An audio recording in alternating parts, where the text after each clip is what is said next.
Mambo vipi? Nimeona kinachoendelea Afrika Kusini.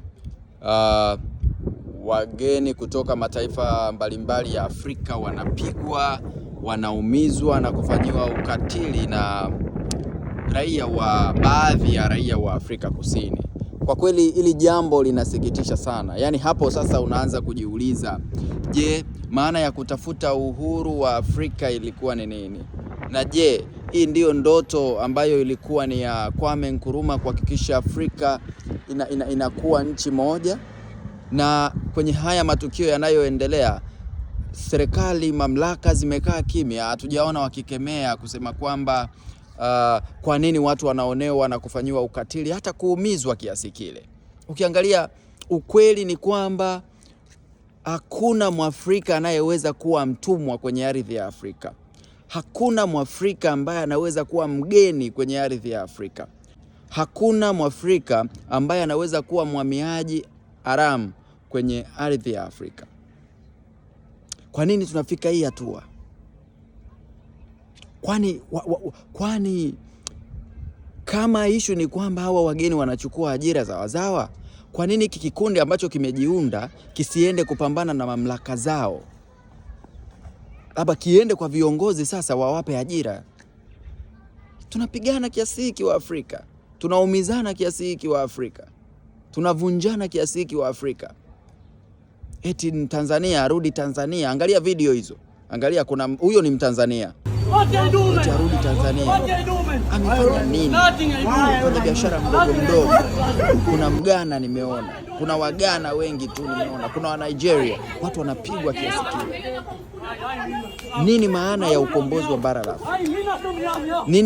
Nini maana ya mshikamano ule ambao tulikuwa tunautaka?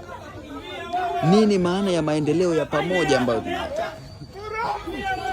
Hakika mimi siungi mkono hilo jambo kabisa kwa namna yoyote ile.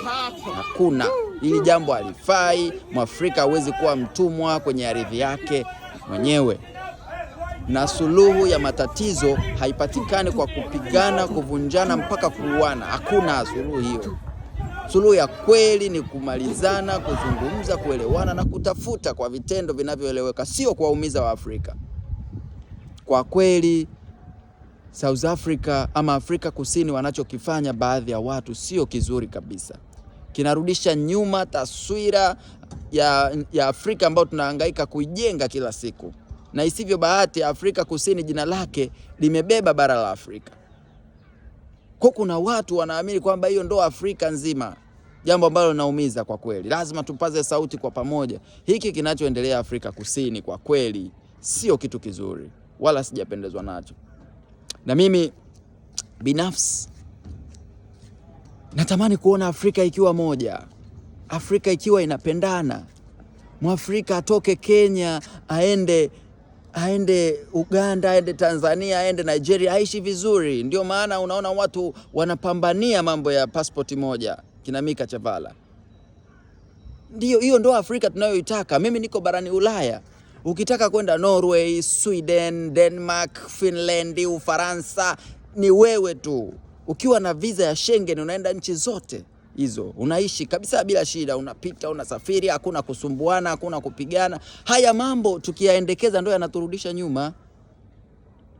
Hakuna nchi yoyote ambayo imewahi kuendelea. Kuna bara lolote linaloendelea kwa kuumizana, kwa kukwepa umoja na mshikamano. Leo tunataka maendeleo, lakini kama watu hawapendani, hatujaungana, ni vitu vidogo tunaumizana kiasi kile, lini tutaendelea? Afu angalia wenzetu wana passport moja. Wenzetu wana ushirikiano wa kielimu Erasmus. Mtu akitoka Finland anaenda zake kusoma Norway vizuri kabisa, bure. Wenzetu wana bunge la Ulaya. Wenzetu wana NATO. Wenzetu wana sera moja, mpaka ulinzi na usalama wanafanya pamoja.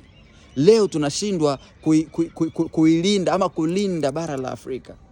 Hakuna mtu yoyote atakaye kuja wa nje kutujengea bara letu, never.